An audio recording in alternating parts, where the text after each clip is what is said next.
Ahora sí, les damos la bienvenida oficialmente. Buenas tardes a todos y a todas. Para los que no me conocen, mi nombre es Carolina Testa y tengo el enorme placer de darles la bienvenida a otro encuentro de Inspiradas. Para los que es la primera vez que se suman, Inspiradas es una iniciativa cultural que tiene por objetivo difundir el arte y la literatura latinoamericana, que es enorme, vasta, maravillosa en tierras canadienses. Así empezamos y al final se extendió para todos los costados y cada vez somos más en esta comunidad Inspiradas. Y hacemos todo esto con actividades que nos incluyen a todos y a todas, por eso y porque creemos que la cultura es un derecho humano y creemos en la cultura para todos, nuestras charlas son gratuitas.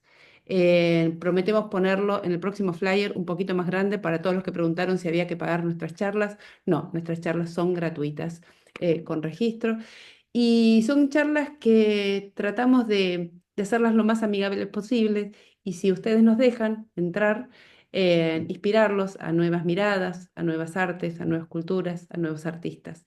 Eh, es un espacio para disfrutar y siempre decimos que es para poner una pausa en Netflix, pero realmente ahora está El Eternauta en Netflix, así que no hagan esa pausa en Netflix, vayan todos esta noche a darse una panzada con El Eternauta, pero mientras tanto acá vamos a charlar sobre cosas muy lindas. Estos encuentros, siempre decimos que Inspiradas es una suma de generosidades, serían imposibles sin el apoyo enorme del Toronto Art Council, de nuestros amigos de Canadá Habla Español, del diario Correo Canadiense, de Diálogos Online, de los chicos de Cuéntame un Libro, que siempre nos promueven, del HCHC, en este caso de la Embajada de Paraguay en Argentina, que muy generosamente nos ha promovido también este encuentro. Y por supuesto, y más importante de todo, con cada uno de ustedes que ponen un like, que comparten, que traen un nuevo amigo como Beatriz, a esta comunidad donde nos gusta charlar de cosas lindas que suceden en Latinoamérica. Eh, Como veníamos hablando en los encuentros anteriores y desde el comienzo, en Inspiradas tenemos mucha suerte, pero mucha suerte, por cada uno de los que nos dicen sí a dar charlas con nosotros. Pero esta vuelta es partida doble porque no solo tenemos el enorme honor de tener a dos grandes hoy en la sala, de Argentina, Pablo Lapadula, que ya es un amigo de la casa, sino que también tenemos de nuestro Paraguay por a nuestro Ticio Escobar, al que venimos persiguiendo hace mucho tiempo y por suerte hoy se concreta esta charla. Así que les proponemos en esta charla y les aseguro que la vamos a pasar pero muy bien. Y como no podía ser de otra manera, este recorrido lo vamos a hacer de la mirada profunda, desde la mirada profunda y la mano amorosa de nuestra querida Silvana Mucio, que es nuestra curadora en Inspiradas de arte y diversidad e inclusión, porque sin ella, sin su mano, esto sería absolutamente imposible. Silvana Mucio es artista visual, es licenciada en Ciencias de la Comunicación, de la Computación, diplomada en Comunicación para la Gestión del Cambio, realizó estudios de fotografías con Alberto Goldstein, Eduardo Gil, Andy Goldstein, Julieta Escardó y Ariel Otier. Forma parte del colectivo del Proyecto Transborde y es la creadora de enorme cantidad de proyectos colectivos con componente social e inclusivo como La Vuelta A o Ratón Inspirado en Medellín, Colombia. Entre sus muestras encontramos Nocturnalia, Reflejo Infinito, Microcentros, La Franca, Intervención 1, en Proyecto Tumbuntu y la redistribución del paisaje, bruma e instalación lumínica. Ha participado de varias residencias artísticas y es la directora artística de este espacio de artes visuales, inclusión y diversidad de Inspiradas en Canadá desde los comienzos de nuestras actividades. Sus obras integran varias colecciones nacionales e internacionales. Así que esta es la presentación de Silvana, con que los voy a dejar en manos de ella y sin más preámbulos, le paso la palabra prometiéndoles que la vamos a pasar muy bien. Quiero decirles antes que vamos a apagar los micrófonos. De nuevo, no tiene nada que ver con las libertades individuales, no estamos censurando a nadie, solamente para tener una buena audición de todo. Así que muchísimas, muchísimas gracias a todos y a cada uno por estar.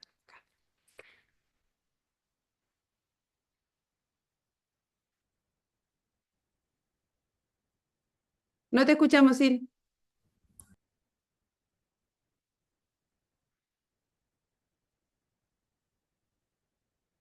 No, no te escuchamos.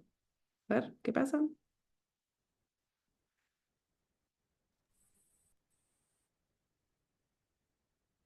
Hasta recién estábamos hablando, así que tiene que funcionar.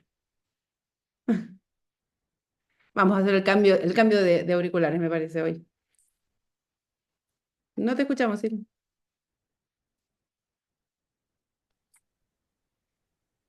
Mientras tanto, gracias a todos los que van ahí en el chat poniendo comentarios. Perdón, tal vez si se saca los auriculares, sí, si te sacas los auriculares, como estábamos antes, se escuchaba bien. No, no, es que estaba Ahí con está, auriculares. perfecto. Ahí te Estoy escucho. con este. Ahora Voy a sí. estar todo el día, como todas las grabaciones, ahora que tenía otro auricular. Bueno, ahora de nuevo, buenas tardes, buenas noches a todos y todas, según corresponda. Bueno, gracias, Caro, por la presentación. En el marco de conversaciones con artistas, que le vamos a cambiar el nombre, creo que le vamos a poner con creadores. Vamos a presentar a los invitados de hoy, Ticio Escobar y Pablo Lapadula. Bueno, ante todo, Ticio, es un enorme, inmenso, un honor inmenso darte la bienvenida. No es verdad que te perseguimos tanto, al contrario, aceptaste al toque la invitación. Nosotras estuvimos mucho tiempo queriendo invitarte y la verdad que es un honor que estés acá. Sos una figura cuyo pensamiento marcó un antes y un después en la comprensión del arte y de la cultura en nuestra región, con tu profundo compromiso con el arte indígena y popular y tu perspectiva eh, lúcida, descolonizadora. La verdad que nos has ayudado a muchas personas a poder repensar categorías y poder alumbrar y poder comprender expresiones culturales que muchas veces son marginadas. Así que nuevamente bienvenido. Es un privilegio para nosotras que estés acá y poder escuchar tus reflexiones de la mano de Pablo Lapadula, que también sos bienvenido. Es un placer también recibirte.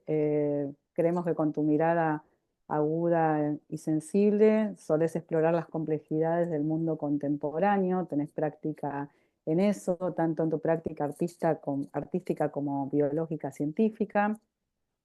Y también creemos que con tu perspectiva interdisciplinaria nos vas a ayudar a llevar adelante este diálogo, sobre todo en los momentos que la charla se maneja a un nivel de incertidumbre, cuando empezamos a dialogar y a conversar y que cada uno de ustedes empieza a aportar y que después tenés esa habilidad de poder llegar a un concepto, de sintetizar y llevarnos de algo de lo que hemos aprendido en cada conversación. Así que bienvenido también y muchas gracias por aceptar. Bueno, creo que en lo común decimos también invitarlos a ambos porque tienen características, en los dos están trabajando tanto en los diferentes planos del arte contemporáneo, pero también en un diálogo y vínculo con campos fronterizos, como lo que ya hemos mencionado, cuestiones que están vinculadas con el arte indígena, el arte popular, preguntas que se generan y también, en tu caso, Pablo, con todo lo que tiene que ver con las prácticas biológicas y científicas, con preguntas que se van resolviendo en ambos campos.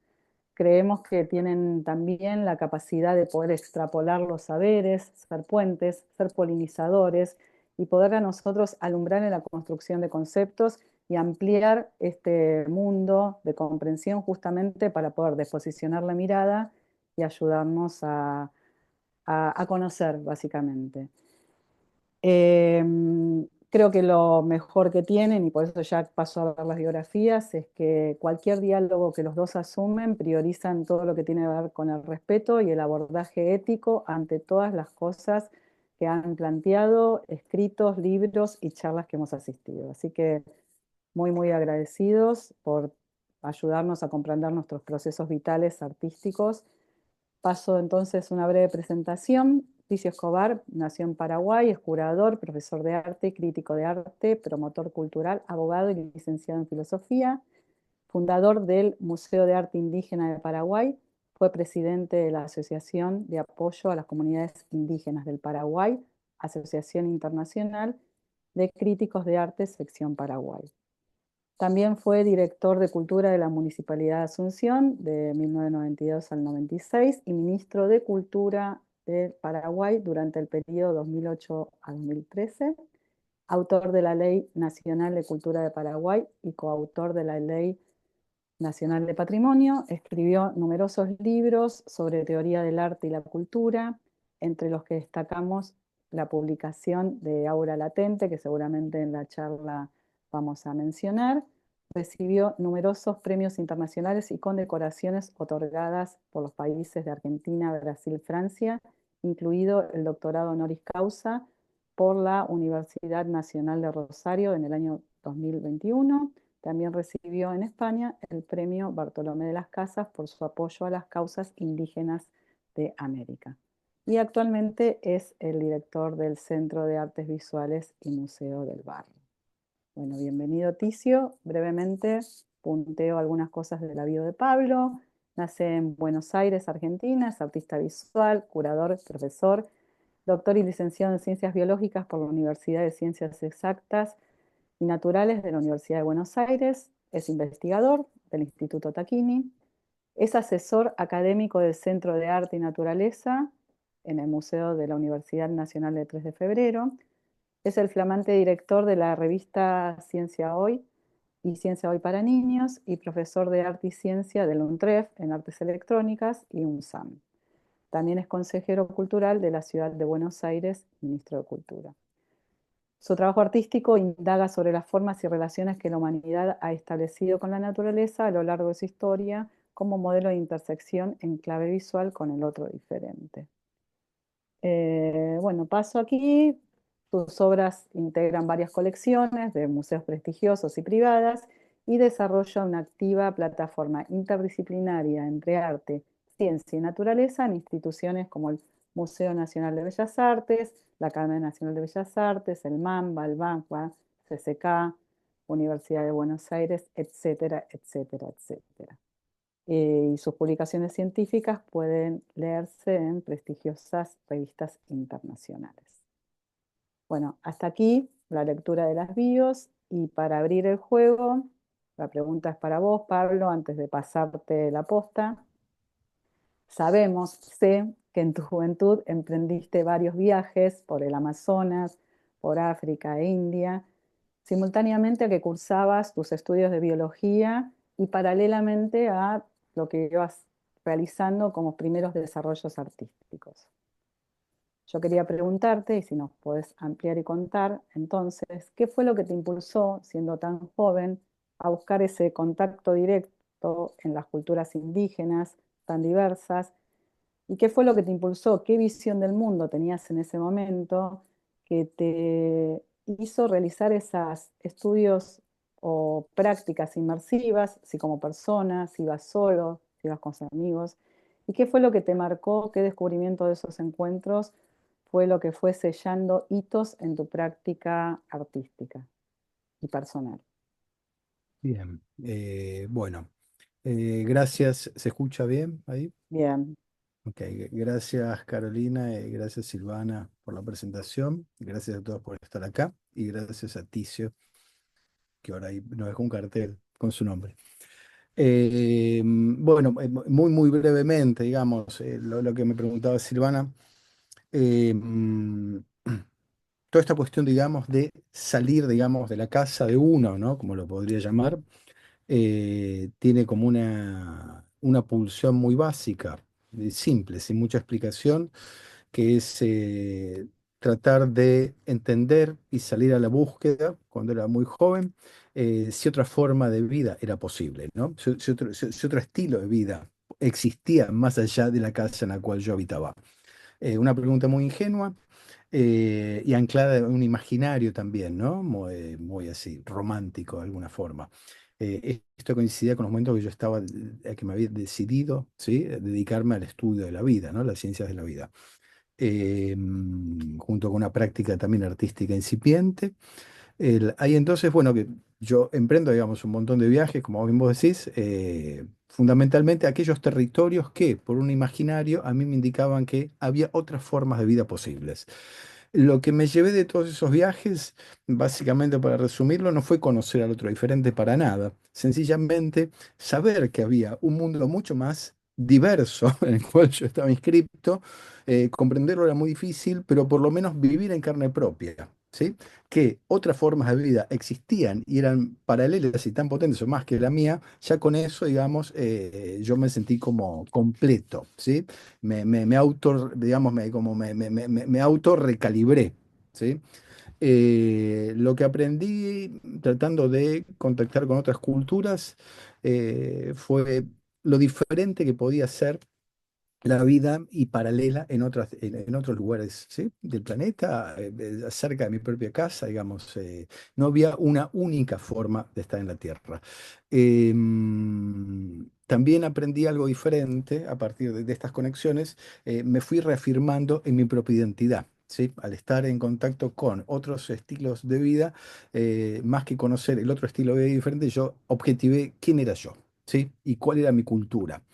Ahí entonces empecé a desarrollar, digamos, mi práctica artística y mi práctica de estudios en biología. Yo tenía, para anclar un poco a principio de realidad, parte de mi familia vivió en los años 70 en Brasil, y mi tío, digamos, político, era un gran antropólogo indigenista de la Universidad de Campinas de San Pablo, Guillermo Rubén. Y yo siempre, a mis 17 años, quería que él me llevara en la avioneta que iban con la Unicampings a establecer contactos con naciones indígenas en el norte del Amazonas. Y obviamente a mí nunca me dejaron subirme, ¿no? Para mí era una historia, digamos, muy romántica que yo quería ir, pero esto era una cuestión mucho más seria. Me costó mucho tiempo entender, ¿sí? Esta dimensión de profundo respeto, ¿sí? Y profesionalismo para entrar en contacto con el otro diferente. Entrar en contacto con el otro diferente, yo en realidad lo empecé a hacer con las prácticas artísticas. Ahí me empecé a enfrentar con quién era yo, pero no desde una perspectiva racionalista, sino del aprendizaje situado en el cuerpo. ¿Sí? En la percepción, la sensorialidad, que después podía ser traducida a un lenguaje racional. Pero bueno, ese es un poco digamos, el caldo de cultivo tal vez que vos mencionabas. Gracias. Decidí no ser antropólogo. En aquel momento yo quería estudiar etnobiología, ¿sí? Pero bueno, en la Argentina estábamos saliendo de la dictadura y la biología era muy acotada, una rama que no existía en ese entonces. Y bueno, creo que cumplí mis anhelos a través de una práctica, repito, artística, que era subjetiva, sesgada, pero anclada en el sentir en el propio cuerpo y darle credibilidad a lo que nos pasa en el cuerpo, ¿sí? Así que es un poquito eso, sí. Bueno, gracias, porque sabía también hemos dialogado varias veces justamente de Ticio y quería preguntarte justamente por eso de una manera pública, ¿no? Más allá de que en los relatos sé de tu sentir. Así que bueno. Bueno, adelante entonces, Pablo, te damos ahí la posta con lo que Bien. quieras comenzar ahí a dialogar. Bueno, entonces yo, bueno, en realidad no estoy acá para hablar de mí, sino que estoy para que hable Ticio, ¿sí? Dos cuestiones muy anecdóticas también. Digamos, hace muchos años en mi práctica de docente, cuando doy, digamos, culturas o cosmogonías organicistas donde se entiende al planeta Tierra como un gran organismo. Siempre en mis clases de grado, posgrado, universitarias, termino mostrando y hablando programáticamente de la muestra que Ticio curó y trajo a Argentina, al Museo Nacional de Bellas Artes, y que era Tecoporá. En esa dimensión, entonces, a mí siempre me permitió y fue un privilegio poder hablar de arte indígena, pero en clave contemporánea, y no sencillamente como un constructo, ¿sí? Antropológico y para ser estudiado en las vitrinas de un museo como si fuera algo antiguo, ya vetusto, digamos, sin ningún tipo de vitalidad y que uno va a estudiar detenido en el tiempo y que va a ser siempre lo mismo. Junto con esa dimensión de la muestra del Bellas Artes, que para mí fue una muestra, digamos, iniciática, junto con otra muestra que no tuvo nada que ver, Ticio, pero que hace muchos años Adriana Rosenberg llevó a prueba, que fue la muestra del Museo del Inconsciente del Museo del Psiquiátrico de San Pablo. donde estaba la obra de Bispo, ¿sí? Y todos esos monstruos del arte, no sé, del inconsciente, que justamente pateaban la pelota fuera del campo del deber ser del arte moderno y de ciertas estructuras un poco esnovistas del arte contemporáneo. Otro gran, digamos, amarre que tuve en mi vida como artista fue este libro, que hace muchos años yo compré en la librería del Centro Cultural Ricardo Rojas de la UBA. Y este es un libro también que a mí me sirve muchísimo para entender qué era el arte contemporáneo y fundamentalmente desde una persona sí que estaba anclada en el cono sur, en Sudamérica, y que hablaba de lo que nos pasaba a nosotros y hablaba con una, digamos, honestidad, con un principio de realidad muy importante. Estas son como algunas de las cuestiones, digamos, que me ligan a vos, Ticio, desde un lugar emocional, pero bueno, y más allá de eso, muchas veces quisimos desde un TREF hacer entrevistas contigo, pero no hemos podido, pero bueno, y finalmente acá el destino me lleva. Así que bueno, para mí es un privilegio, Ticio, y estoy acá para aprender. Y lo primero entonces que quería un poquito preguntar, que nos cuentes, digamos, es ¿cómo fue tu derrotero? ¿Sí? ¿Cómo fue tu derrotero en el sentido más subjetivo, caprichoso? ¿Sí? ¿Cómo fue, digamos, que de este niño Ticio Escobar termina siendo un gran referente, ¿sí? De lazos interculturales? Para que entendamos que las profesiones se construyen con el hacer día a día y no sencillamente obteniendo un título, ¿sí? De grado de posgrado. Bueno, comienzo agradeciendo tu presencia, la presencia de las organizadoras, de Silvana, de Caro y la de todos ustedes, ¿no? Para mí es un gusto enorme dialogar contigo, dialogar también con Silvana y Caro y estar abierto a las preguntas, las cuestiones, opiniones que puedan surgir de este encuentro. Así que agradezco realmente este buen momento. Y la verdad que la carrera mía comenzó desde distintos lugares, ¿sí? Así desembocó como... Yo creo que siempre va llevándose a otros sitios. Yo comencé a estudiar Derecho de abogado y paralelamente un compromiso muy fuerte con los derechos humanos durante la dictadura de Stroessner, ¿no? Yo fui como un militante muy fuerte de derechos humanos y eso me llevó a estar 5 veces en la cárcel y a aprender también muchas cosas allí. Y los derechos humanos también incluían de forma muy especial para mí los derechos culturales y los derechos culturales indígenas. Entonces, paralelamente yo comencé a estudiar filosofía, pero yo en el ámbito de la filosofía me siento más bien totalmente autodidacta, porque era, cuando eso en la universidad de la católica estaba muy marcada por la cuestión eclesiástica, en tiempos dictatoriales había mucha represión, pues yo en ese plano me considero autodidacta. Y ese cruce entre el interés por lo indígena también me fue llevando a descubrir la belleza de las formas, de decir, bueno, acá no son, eso me interesó siempre recalcar, no solamente son pueblos humillados, oprimidos, marginados y explotados, que lamentablemente sí que lo son, sino también grandes creadores y creadoras de mundos que interpelan y entran un poco de contramano, y lo digo eso con un sentido de admiración, al panorama del arte, ¿no? Entonces, y también paralelamente, también otra de los cruces es el tema del museo, el Museo del Barro, que surgió como solamente trabajar con cerámica, pues le Museo del Barro, después comenzó a integrar otro tipo de manifestaciones e iban llegando cosas ahí, no había primero un libreto previo. A mí me interesó poner el arte popular también allí, por eso escribí el libro El mito del arte, el mito del pueblo, que es una argumentación, una defensa del lugar del arte popular e indígena dentro del panorama de las artes en general, digamos, y después también la belleza de los otros, también tiene ese sentido, pero específicamente orientado hacia el arte indígena.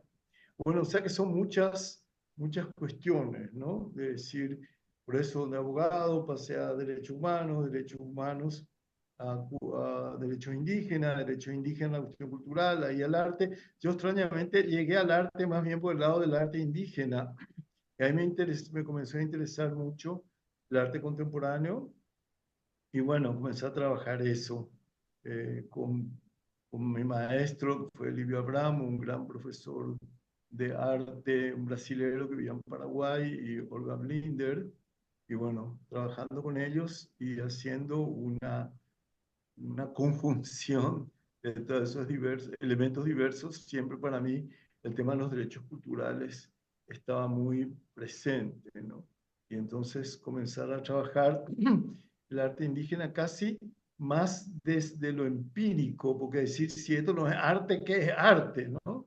Es decir, con la contemporaneidad también, porque dentro del concepto moderno de arte, que parte con Aristóteles, de Kant, la modernidad, el arte es básicamente aquello que no tiene funciones, es inútil, no está como aplicado a ni un uso, ni ritual, ni práctico, doméstico, medicinal, lo que fuere. Entonces, aquello sustraído de toda utilidad que se basa solamente en la potencia de su forma, en la elocuencia de su propia expresión, puede ser considerado arte. Entonces lo indígena, pasado al reino de la artesanía, de lo funcional, de lo que está como aplicado, comprometido con prosaicas causas pragmáticas, sociales, utilitarias, etc. Y yo creo que el pensamiento contemporáneo da un giro fuerte en ese sentido, comienza a criticar fundamentalmente la autonomía formal del arte, es decir, de que el arte tenga que estar como encerrado desde posiciones extremas del arte por el arte hasta formas como de una solidez muy fuerte de las formas que casi en merma de los contenidos históricos, expresivos, culturales y tal, ¿no? Siempre el arte me interesó mirar el mundo, pero desde la mirilla de las formas, ¿verdad? Sin soltar esa posición de estar como pertrechado en el círculo de la forma, ¿no? Yo creo que la contemporaneidad comienza el cubo blanco, etc. Yo pienso que la contemporaneidad comienza en el arte. Entonces, cuando hablamos de contemporaneidad, realmente hablamos de contemporaneidad en la cultura, básicamente, que es antiautonomía, antilinealidad del tiempo, o acumulación progresiva del tiempo, y anti-hegemonía eurocéntrica, que son para mí los pilares de la crítica de lo contemporáneo contra lo moderno. Y eso permitió una lectura diferente del arte indígena también. No es que dio permiso al arte indígena para que entrara, sino comenzó a mirar de manera distinta porque son formas que tienen su propio valor independientemente de las consecuencias, las pragmáticas que involucre, etc.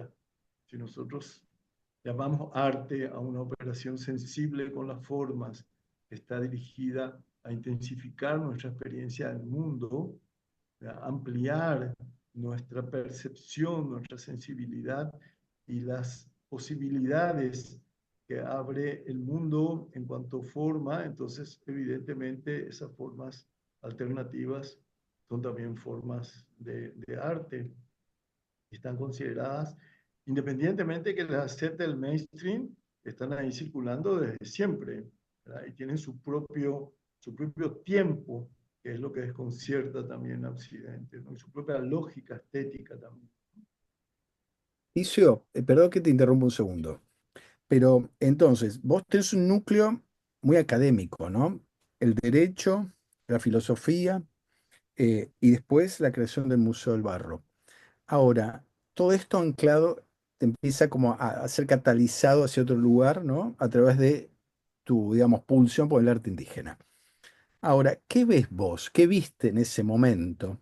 Seguramente hoy cambió, pero ¿qué viste en ese momento en el arte contemporáneo que justamente no tiene un estatuto de profesionalización, fundamentalmente inclusive en el tercer mundo y en América Latina, ¿no? Justamente es el sector de la cultura que es un campo y no tiene, digamos, un estatuto, puede romper fronteras, permite todo, al mismo tiempo no permite nada, es como un lío total. Pero ¿qué viste vos ahí, ¿sí? Que dijiste, acá, por acá puede pasar algo, ¿sí? Teniendo estas tres patas institucionales muy fuertes, ¿no? ¿Qué fue lo que te llamó la atención? Algo chiquitito, esa cosa de si te puedes acordar, ¿qué percibiste vos en este campo justamente eh, que es a disciplinar en algún punto y todo lo permite y todo lo puede contener? Bueno, mira, yo realmente me considero no académico. No es que Ujú, sea antiacadémico, me hubiera gustado tener una formación académica. Tengo por lo menos en derecho, tengo una formación académica. Me sirvió mucho pues siendo ministro y siendo autor de leyes y tal, por ese lado fuerte, que no tiene directamente que ver con el arte. Directamente el arte tiene que ver con todo, transversaliza sí, todo. sí, sí. Lo que ya lo decía, lo de filosofía fue una cuestión que llegamos hasta Santo Tomás a empujones, de modo que a mí demasiado, no quiero ser despreciativo, pero personalmente no me considero muy como solventado o sostenido por esos estudios. Durante la dictadura yo no podía salir del país, me negaron pasaporte y estaba encerrado en Paraguay y acá circulaba. Entonces había que leer lo que llegaba, o que era cualquier cosa. Era lo que traían los amigos y qué sé yo, una experiencia de formación como muy contingente, ¿no?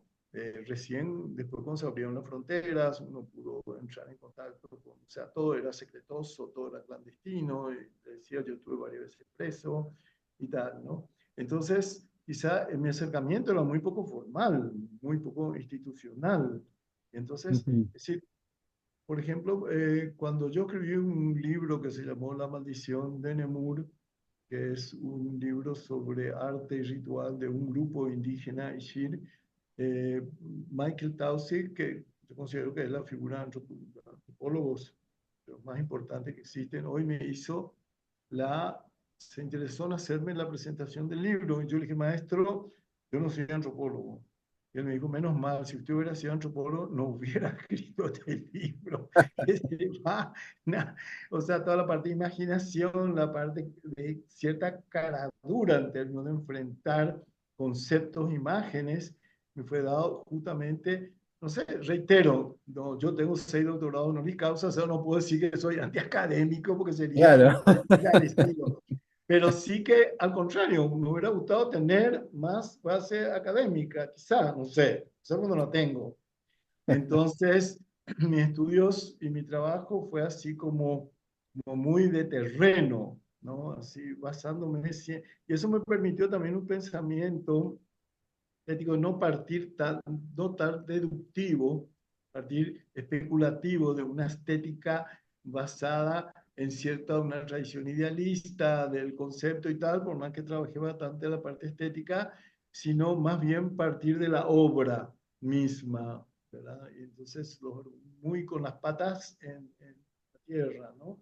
Y en ese momento yo veía, bueno, yo no veía mucha diferencia entre el arte indígena, el arte y el arte, el resto del arte. Y con el Museo del Barro pasó una cosa, una experiencia interesante a ese nivel, porque el argumento del Museo del Barro se llama Museo del Barro, hay como un juego de nombres que no corresponde, y a mí eso me gusta mucho, que justamente Ujú, creo que una de las funciones del arte es poner en compromiso las categorías y a los conceptos que no encajan con uno mismo y ahí se producen fisuras o movimientos interesantes, ¿no?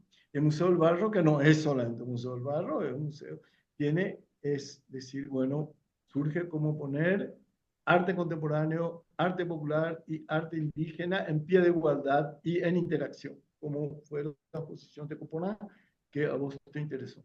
Bueno, ¿qué ocurre? Que el arte indígena es también arte popular y es también arte contemporáneo. Entonces se hace hoy, tiene una dimensión de pasado, una orientación a futuro, una posibilidad grande de anunciar otras escenas fuera de sí mismo. ¿verdad? Entonces es arte contemporáneo también. Entonces pasó que al final nuestra propia taxonomía museal, digamos, quedó como desajustada, porque lo que quedó sin nombre es el arte no indígena más bien. Entonces, Claro. llamarlo arte erudito es un poco antipático, arte ilustrado un poco injusto. Lo llama arte de tradición vanguardística ilustrado. Arte urbano no puede ser porque el arte indígena y popular son también urbanos. Entonces, ¿qué son? ¿Verdad? Y a la larga te das cuenta que las categorías son categorías contingentes, porque nosotros pensamos todas las dificultades que tiene el arte indígena ante el gran sistema institucional, movido por el mercado y movido por los grandes circuitos del sistema del arte, sus ambigüedades, pero también el arte crítico de origen ilustrado tiene el mismo problema, ¿verdad?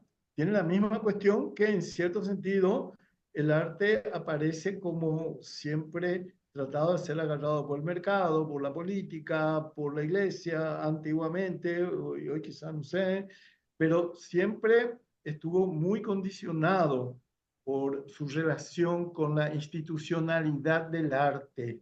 Entra en conflicto y paradójica, perversamente quizá, a la institucionalidad, lo que le interesa es justamente ese nivel de disidencia que se supone que tiene que el artista y que creo que tiene que tener, ¿verdad? De es poner en juicio crítico lo establecido, lo que hay, lo que existe, la realidad, el mundo, la sociedad, la cultura, el arte mismo, poner en perspectiva crítica, ¿verdad? Entonces es un juego complejo que con relación al tema indígena se da mucho más fuertemente, porque ahora entró la cuestión indígena y popular y tal, como dicen los brasileños, está en moda. Está en la Entró, moda, está en la agenda, claro. entonces las bienales, los museos, incluye que empieza muy bien. Pero por otra parte, eso no es como para decir, bueno, saludamos, aplaudamos, se hizo justicia. No, primero que hay un grupo más o menos de 30, 40 indígenas que son los que están, los no estar del mundo indígena y popular. ¿Verdad? En segundo, hasta qué punto eso se traduce en una situación mejor para los pueblos indígenas y las comunidades. En tercero, hasta qué punto lo que es aceptado es lo que puede ser digerido por el sistema del arte, pero en contrapartida también abre espacio indudablemente al arte indígena y a la presencia del indígena. De modo que es un desafío interesante.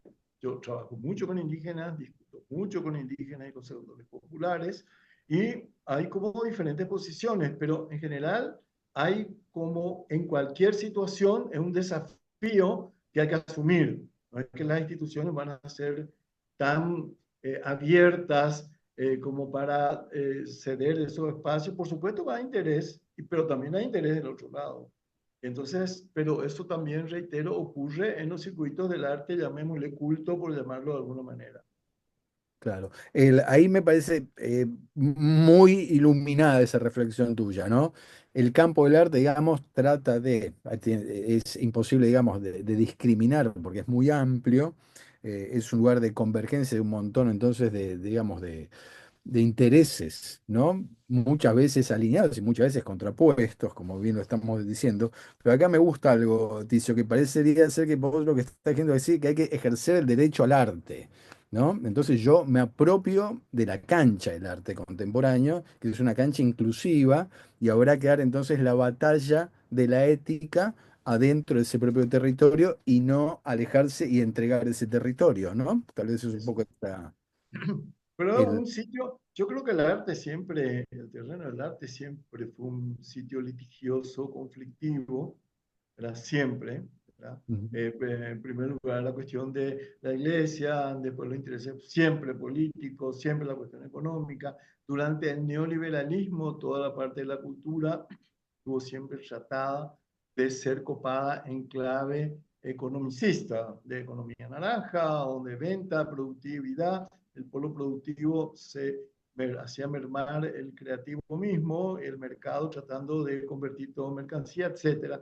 Y el neofascismo, como queramos llamar, a lo que viene después del neoliberalismo, de hecho, trata de borrar mucho de esa agenda y volver así a un arte completamente, quitar el aspecto crítico, desfinanciar todo lo que sea el arte, todo lo que sean las instituciones culturales, o sea que son... Pero el arte siempre está ahí luchando por mantenerse y el arte indígena es un actor más en ese terreno, ¿verdad? Yo creo que aparte hay que considerar que la institucionalidad del arte, el gran sistema del arte, dado por las galerías, por los museos, por las bienales, por las ferias de arte, por las editoriales, las universidades, el gran sistema del arte, no es una cuestión compacta, homogénea, que esté cuadrada así ante los intereses del mercado del sistema global, sino que es un espacio también internamente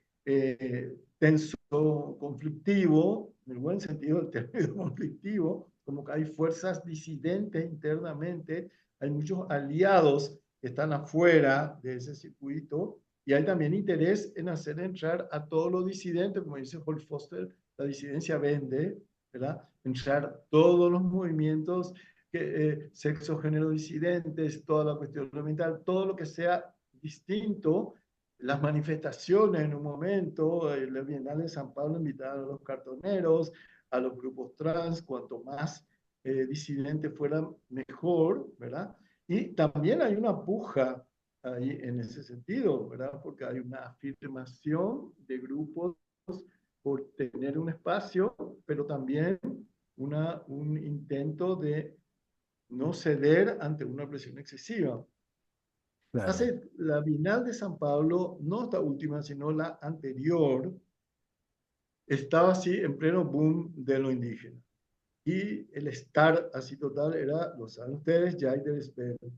Es una persona con quien Sueli Nick y yo habíamos estado trabajando, no solamente con él, sino con un grupo indígena. Nosotros éramos unos invitados más, no es que organizábamos nosotros nada.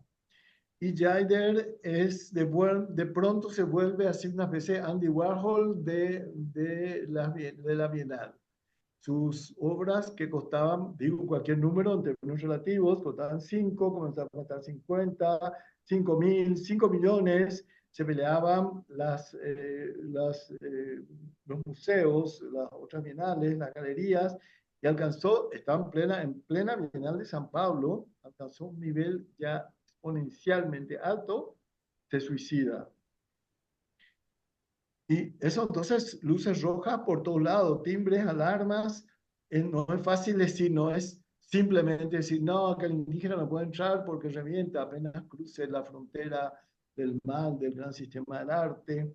Son simplificaciones y maniqueísmo también, pero es como decir, la cosa no es simple. claro, La cosa, sea lo que fuere, también no admite simplificaciones, también, o tampoco no es decir, ay, qué gusto se abrió el mundo del capitalismo, del arte, para que entren los indígenas, los trans y los pobres. No es simple la cuestión, ¿verdad? Pero creo que nunca lo fue. No tiene por qué ser especialmente. Y el arte claro, siempre tuvo que ser peleón, porque no le queda otra. Y de esa actitud suya pendenciera, hay como una curtir formas que vuelven más potentes sus formas, que hacen que la belleza no sea solamente un esplendor de la forma, sino un vigor de formas cargadas de muchas energías, ¿verdad? Es más o menos lo que a mí me... Yo llamo lo político de eso, en el arte, fundamentalmente, no es un arte que está pintando manifestaciones, puños levantados, sino que aquello que tiene la capacidad y la potencia de anunciar más allá de sus propias formas otras posibilidades, que pueden ser quizás no buenas, ojalá sean mejores, pero no sabemos qué pasa. Pero lo establecido no es lo que queda. Creo que el arte, a mí me gustó. Dice, el Papa hizo unas declaraciones, había hecho, que está saliendo todo lo que dijo el Papa ahora y tal, y le preguntan qué es el arte. Y él dice, me encantó a mí esa definición, yo dije, vamos a ver qué dicen acá la iglesia de esto.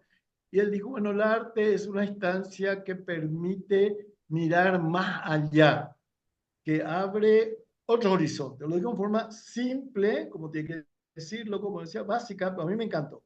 que abre siendo ventanas. Aparentemente puede ser muy simple, muy elemental, pero es exactamente eso, que no queda en sí, sino que abre la dimensión de lo posible. Para mí Claro, eso es lo político en el arte. Cuando todo parece cerrado, hay una dimensión de lo posible que está habilitada. claro. Ticio, quería entonces hablando como de este ganar terrenos, ¿sí? Eh, desde, digamos, estructuras culturales, ¿no? Diferentes. Quería como, a ver qué pensás vos, digamos, hay algo como que a mí me interpela, digamos, ¿no? Porque, digamos, el arte indígena responde a otra cosmovisión, ¿no? No es una minoría más, ¿sí? Porque las minorías que estamos nombrando de género pertenecen a la cultura tal vez urbana. Ahora, esta cultura indígena de naciones indígenas, concretamente, ¿no? Que digamos, ni siquiera como esa interfase de cruce entre la nación indígena y la nación occidental, ¿no? Eh, que responden a cosmogonías realmente diferentes. Seguramente me voy a equivocar con lo que digo, estoy aquí para que me corrijas, ¿no? Pero, digamos, como que fundamentalmente está anclado el lenguaje en el cuerpo, ¿no? En lo corporal. Tomando un poquito lo que hablábamos antes de arrancar la charla, ¿no? El concepto de perspectivismo, ¿sí? Que construye Viveiros de Castro, ¿no? Este gran indigenista brasilero. Y acá también va una pregunta que se me cuela. La discusión entre Viveiros de Castro y Oswald de Andrade, ¿no? Digamos, ¿qué hacer con las naciones indígenas? ¿Sí? Si incorporarlas al Brasil, ¿sí? O no incorporarlas al Brasil, ¿sí? Que sigan siendo, ¿sí? Naciones indígenas y que Brasil aprenda a convivir con ellas de una forma, digamos, éticamente viable. Eh, entonces, entrando en esta dimensión como de naciones culturales diferentes, la idea de perspectivismo que trabaja Viveiros de Castro, eh, eh, difícil de entender para quien está en otra vereda, ¿no? Pero ellos dirían, digamos, la forma de estar en el mundo, ¿sí? La percepción del mundo, ¿sí? Es la misma para todos los seres vivos. Lo que cambia es la materialidad del mundo. ¿Qué significa esto? ¿Sí? Que un jaguar cuando percibe el mundo lo percibe como un ser humano. Y todos los seres humanos perciben como seres humanos y ahí la subjetividad de alguna forma queda licuada. Lo que cambia es el mundo. Como contraposición a mi cosmogonía y a nuestra cosmogonía es que lo que cambia es nuestra subjetividad, ¿sí? La forma de ver el mundo, pero el mundo físicamente no cambia, es siempre el mismo. ¿Mm? Por lo tanto, en el mundo cristiano, ¿sí? La evolución es espiritual, en tanto que en la nación indígena amazónica, ¿sí? La evolución sería la metamorfosis corporal. Y acá te quiero preguntar esto. Eh, si el estar en el mundo en la nación indígena, ¿sí? Todos comparten ese estar en el mundo. Sencillamente hay que transformar la corporalidad. Y ahí es donde el lenguaje artístico en la nación indígena de la selva profunda se ancla en el lenguaje corporal, ¿sí? Como una forma no solo ornamental, sino animista y de evolución y desarrollo, ¿sí? Orgánico y cultural. Y eso lleva a una construcción colectiva, donde el individuo es una célula más de lo colectivo. ¿Cómo se trasvasa eso al mundo del arte contemporáneo, donde hay prácticamente un canon anclado en el egocentrismo y la construcción de la subjetividad del propio artista, ¿sí? Como individuo personal, ¿sí? Prácticamente desanclado en una construcción colaborativa y anónima, sin autoría, ¿no? ¿Cómo sucede cómo ves vos ese trasvasamiento tan delicado? Bueno, en primer lugar, yo creo que la discusión entre qué hacemos con los indígenas, los integramos o no, es totalmente colonialista, ¿no? Porque no se trata de hacer que dónde los ponemos, sino, bueno, qué derecho le damos a que ellos decidan dónde quieren estar y qué Ujú, lugar ir ocupando, ¿verdad? El problema no es como ni preservacionismo, sino autogestión, ¿verdad? Entonces, que la autodeterminación de los pueblos, que ellos mismos vayan ubicándose, y lo mismo pasa con con el tema del acceso no a la institucionalidad. Y dicen, no, porque con eso se destruyen sus mundos ancestrales. Y bueno, pero que decidan ellos, que sabe uno de afuera que destruye o que no destruye. Y dialogar con ellos es mucho más fácil de lo que parece. Uno se quita las orejeras como se quita ante cualquier diálogo profundo interhumano y se pone a hablar. ¿Qué podemos hacer? ¿Qué querés? ¿Qué no querés? ¿No te ubicás? ¿Verdad? Para mí la gran cuestión que aporta o que veo en el tema indígena es las culturas indígenas, y no quiero idealizar con eso, ¿verdad? Es lo siguiente, la cultura occidental, y sobre todo en el plano del arte, pero en general, en el plano de la cultura, y en general en todo, se encuentra demasiado lastrada por su origen platónico que distingue cuerpo-alma, materia-espíritu. ¿Verdad? Entonces, eso es un problema, porque es sujeto, objeto, es arte, sociedad, es materia, es forma, contenido. Estamos completamente en un dualismo binarista que tiene origen entre entendimiento y sensibilidad, básicamente. ¿Verdad? Entonces, justamente que son los dos polos, cuando Kant intenta hacer filosofía del arte con la estética, se encuentra en un problema, porque la filosofía trata de integrar y la estética justamente tiene dos elementos que son muy difícilmente compatibles, que derivan de esa dicotomía, esa escisión ontológica, metafísica, digámoslo, original, que es el cuerpo-alma. Entonces está la parte sensible, está la parte inteligible, está la parte corporal, y ese problema por lo menos no existe en las culturas indígenas. Yo no digo que sean mejores, que sean peores, son distintos, como decimos muy bien, como distintos mundos diferentes y tal, ¿verdad? Como tiene, pero tampoco existe demasiado en muchas culturas populares, en muchas culturas orientales, africanas. Eso es un drama de Occidente, haber partido como el escindido de lo subjetivo objetivo, de modo que impide, no es que sean idénticos, por supuesto que hay un aspecto siempre que son aspectos diferentes, pero impide ese flujo de venir, si queréis llamar en términos deleuzianos, continuos, o en términos spinozianos, cómo recibe el cuerpo eso, ¿verdad? Fundamentalmente, pero no es que el cuerpo sea la sede del arte de la expresión indígena, es la persona en relación con su mundo. El cuerpo también es parte de todo eso. Pero también en Occidente, ¿no? Cada vez más se reivindica los afectos y efectos del mundo sobre el cuerpo. O sea, sobre ese filtro de lo sensible que produce sensibilidades diferentes.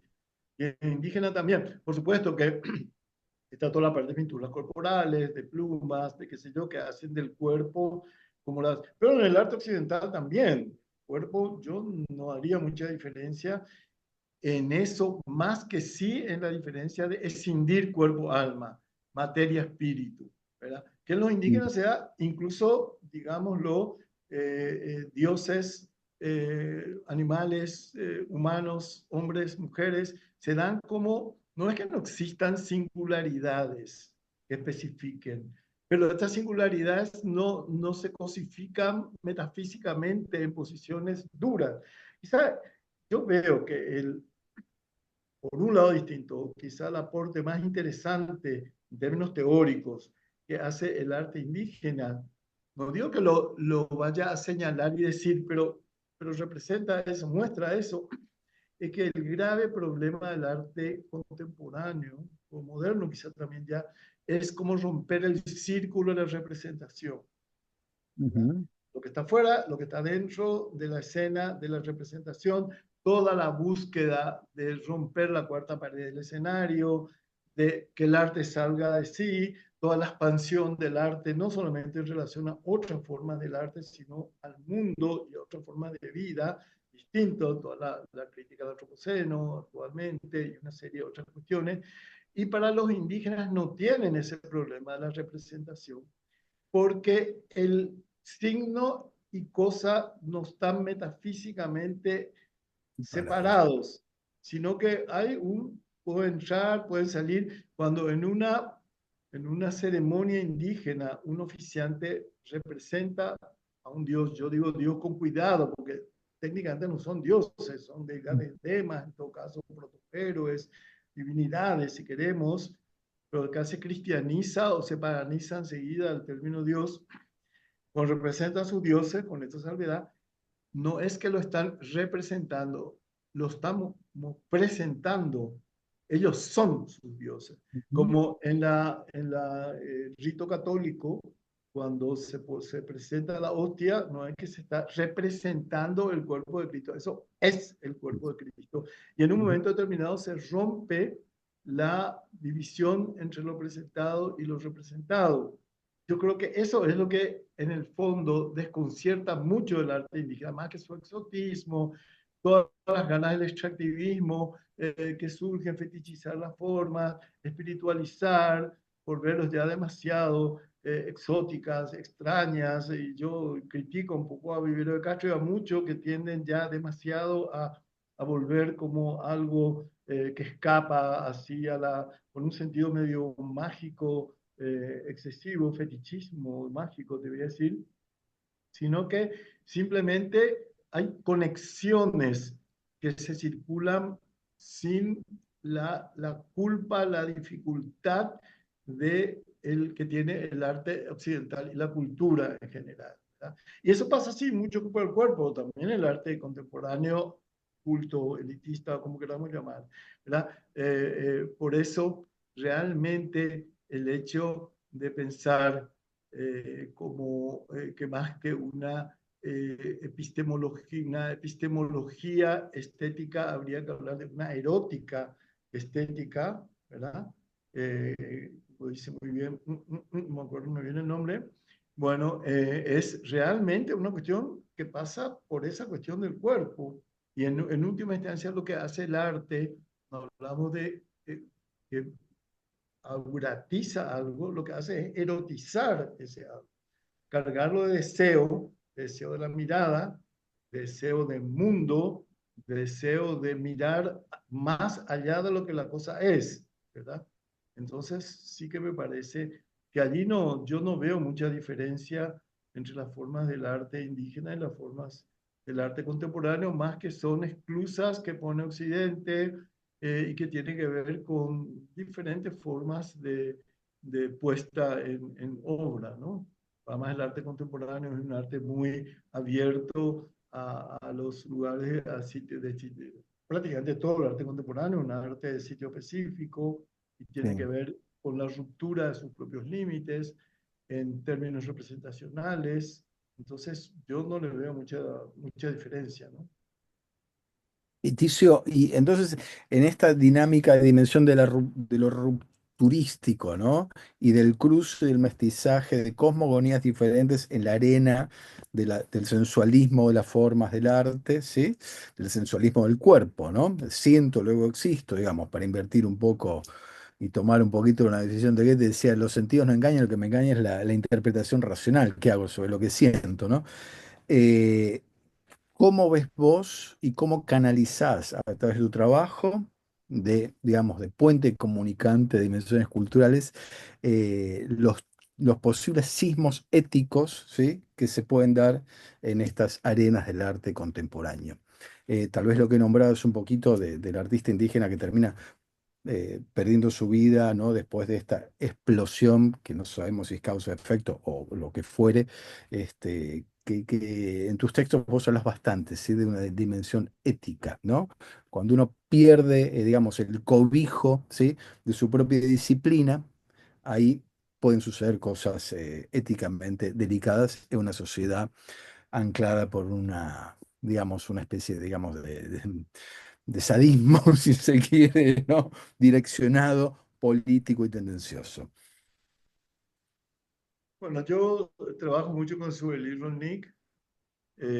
Discutimos mucho en el doble sentido de discutir, de no estar de acuerdo y de cómo intercambiar ideas, ¿verdad? El doble sentido que tiene en español el encuentro, ¿verdad? Que es tanto una coincidencia como un encontronazo, ¿verdad? A mí me gusta mucho el planteamiento ético que ella hace, que si lo que ocurre es que el sistema en general trata, ya se llama un capitalismo, lo que sea, el sistema trata de utilizar la pulsión creativa, de la pulsión de vida, en última instancia, de construcción, de creación, como él llama espinocianamente, ¿verdad?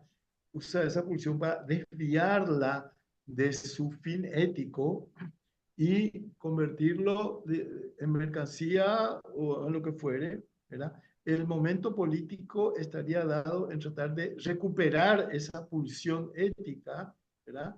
Y hacerse dueño de esa pulsión, ya sea en el plano que fuere, puede ser indígena, puede ser popular, puede ser Oh, exacto, sí, sí, en sí. cualquier momento, ¿verdad? Pero es justamente pujar por hacerse cargo de esa pulsión, ¿verdad? Esa pulsión de vida, esa pulsión de creación, esa pulsión de búsqueda de forma a los efectos que da el mundo sobre uno, esa pulsión de abrir formas nuevas para dejar respirar el sentido, ¿verdad? Eh, eh, por ahí el momento ético fundamentalmente, ¿sí? El gesto ético y político también fundamental del arte, ¿no?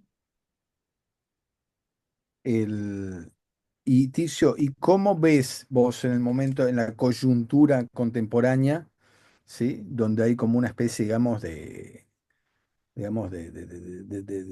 cruzada, ¿sí? Unidireccionalista, hipertecnocrática, que monetariza cualquier experiencia ética, ¿sí? Estética y moral en función de una funcionalidad y productividad, digamos, tecnocrática, ¿no? Del mundo contemporáneo. ¿Cómo percibís vos acá, digamos, entonces esta escena, digamos, de diversidad que presenta el arte contemporáneo? ¿Cómo responde? ¿Qué le pasa? ¿Qué nos va a pasar? ¿Y qué podemos llegar a hacer en este confrontamiento de mundos unidireccionales o de pluridiversidad? Para mí el gran desafío está en que el arte pueda anunciar un fuera de ese círculo constringente, vamos a decir, de adversidades. Pero eso fue siempre, ¿verdad? Yo creo que hay como en este momento una especie de repliegue del arte contemporáneo, en el sentido, si, por ejemplo, hablamos de lo indígena, otro momento que también hace como valoriza la potencia de lo indígena y lo popular es, es la energía de sus formas, ¿verdad? Yo veo que el arte contemporáneo es un arte como muy decaído, lánguido, perdido como porque o está muy tirado al concepto, que me parece muy bien, o bien es una cuestión ingeniosa, juguetona, ornamental en muchos casos, decorativa, demasiado complaciente con el mercado, ¿verdad? Y con lo que se vende o no se vende. Y en general, estoy generalizando mucho, ¿verdad? Entonces yo veo que como que hay un momento de mucha no, ese momento romántico del arte, a lo romántico en sentido más intenso que provocaba una intensidad de emoción, de perturbación de la forma ante algo, ante el mundo, ¿no?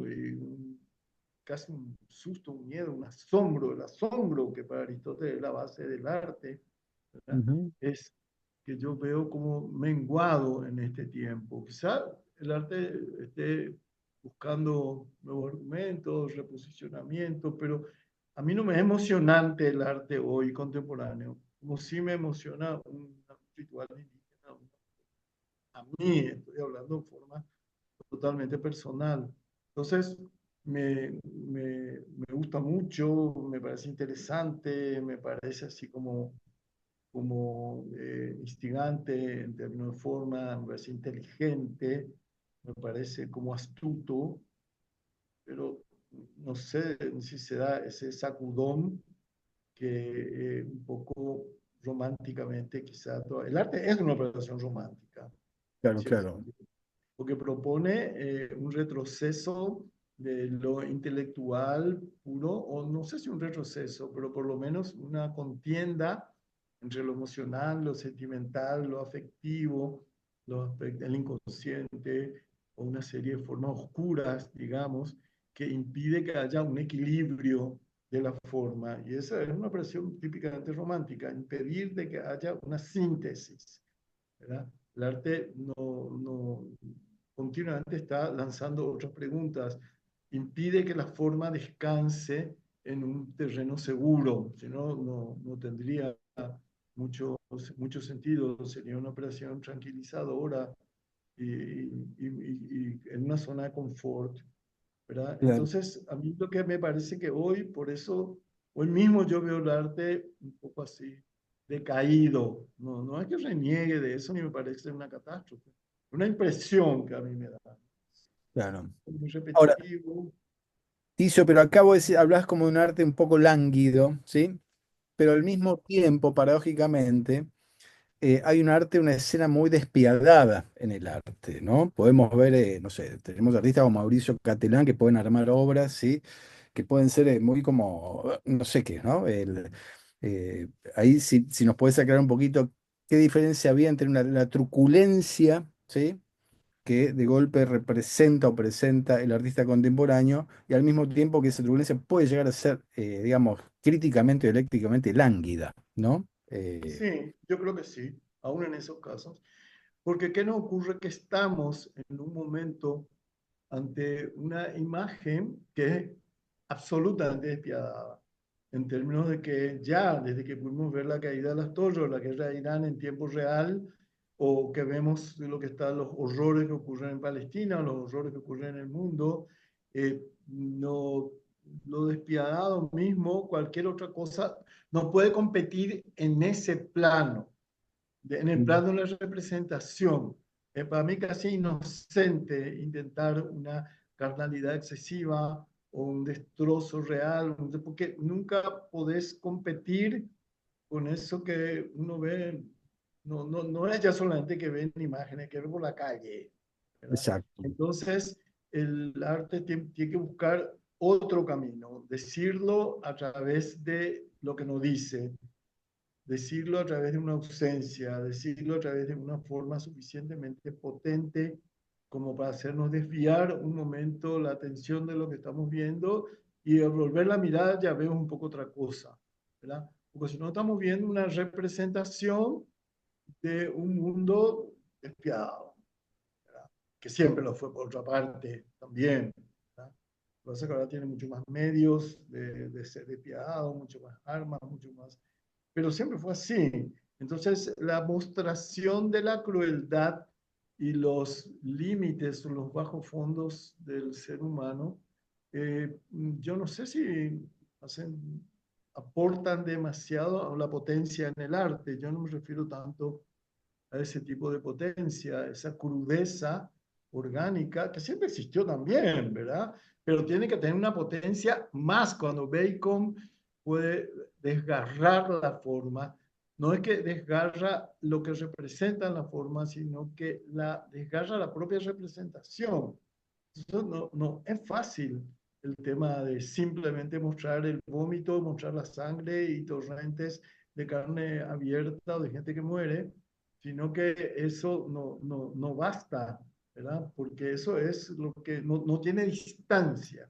Y en ese sentido, sí, Walter Benjamin, cuando habla del aura como una distancia ante el hecho, el arte no se puede quedar pegado de lo que representa, no puede quedar pegado del horror, de la denuncia, de los destrozos del mundo, ni del miedo. Tiene que mirar un poco desde afuera eso, tiene que despegarse, o sea, mirarlo de cierta distancia.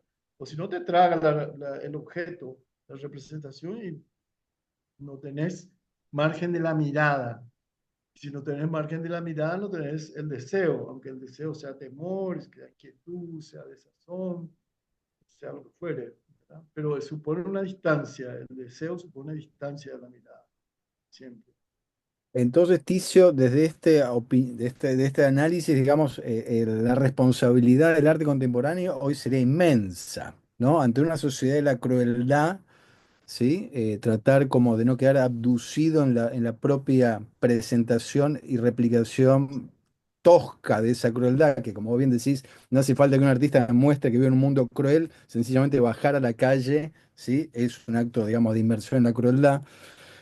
Acá entonces, digamos, la responsabilidad del campo del arte, al no estar profesionalizado, ¿sí? Y estar anclado en la sensualidad de la propia experiencia, debería tener entonces que correr esta frontera de crueldad para volver a plantear, si se quiere, un arte piadoso, que cure en el mejor sentido de la palabra espiritual y físicamente. Quizás sí, o quizá hablar de lo despiadado, pero desde una distancia. Claro, ¿Sí? una instancia que no me siga vomitando, ¿sí? Claro, claro. Más violencia, digamos. Mirar un poco la posibilidad de apartarse y mirar desde otros ángulos. El arte siempre habla a través de lo que calla también. O sea, tiene que haber un momento poético, o sea, de desvío y de contradicción con lo que está diciendo.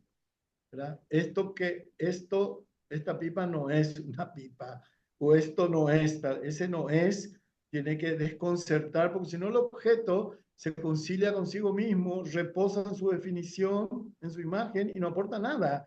Nos quedamos con la crudeza del mundo sin mediaciones, ¿verdad? Y entonces, bueno, ¿qué pasa con esto? ¿Cómo llevar más allá eso de lo que es? No exactamente para redimir o decir, bueno, seamos todos buenos, ojalá, ¿verdad? Pero no se trata de eso, ¿verdad? Sino de verlo de una manera tal que lo admita su complejidad. No es solo eso, no es solo lo que estoy viendo, ¿verdad? Hay más, o incluso más a través de eso mismo, o negar eso mismo que estoy mostrando, ¿verdad? Ticio, Acá, para ya como para ir cerrando y abrir preguntas al auditorio, el, ¿tenés fe en la potencia transformadora y sanadora del arte contemporáneo? ¿En este mestizaje brutal que promueve? Qué pregunta, Y Pablo, ¿eh? Qué te lo voy a pregunta. plantear, te lo voy a plantear más académicamente, no te me escapes. Me gusta siempre Paul Vidilo porque él dice, se pregunta si el arte contemporáneo ¿es antena de época o es síntoma de época? ¿Sí? ¿El arte contemporáneo es la fiebre, es la viruela? ¿Sí? ¿O es el que está avisando, che, se viene la fiebre, se viene la viruela? pues la Eh, vacuna. Sí. Didi Huberman dice que eso es todo síntoma, ¿verdad? Así, síntoma en el sentido freudiano más básico, ¿verdad? En cierto sentido, el arte. Pero vos me habías hecho antes una pregunta que me motivó mucho y después fue, Ah, sí, la cuestión de la fe y tal. A mí me pusieron ahora, me tengo que ir yo estoy llegando hoy de España y me tengo que ir de nuevo el sábado, porque me van a dar un premio que se llama Optimistas Comprometidos. Y yo me quedé asustado, un poco preocupado por eso, ¿verdad? Porque primero que me hacía un poco cursi el título, que me pasó enseguida cuando me dijeron, yo el Cholulo, cuando me dijeron, pero Chomsky había ganado, ah, sí, por favor, me interesa muchísimo, primero, y en segundo lugar, porque yo le dije, bueno, yo no soy optimista, pero en el momento me decían de que usted está trabajando por espacios nuevos de arte, metiendo nueva gente, creando museo y haciendo tal y cual cosa, un poco exageradamente quizás a la visión de mis premiadores tan generosos, yo le decía, bueno, pero eso es una forma de creer, ¿verdad?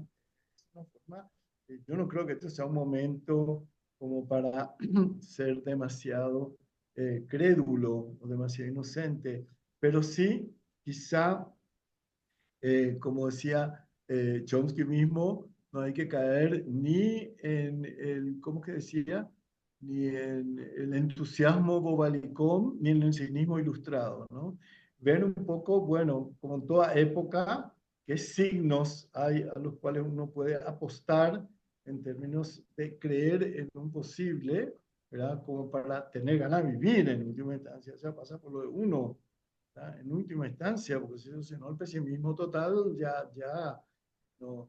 Entonces, seguir pensando, seguir creando cada uno en su nivel, y eso habla de un apostar a algo posible. Como decía, en ese posible, ¿verdad? No sabemos si será mejor o peor, pero es otra cosa. Y ahí Posible, no nos queda imposible. más que apostar a eso, a esa posibilidad de que algo pueda por lo menos no ser peor.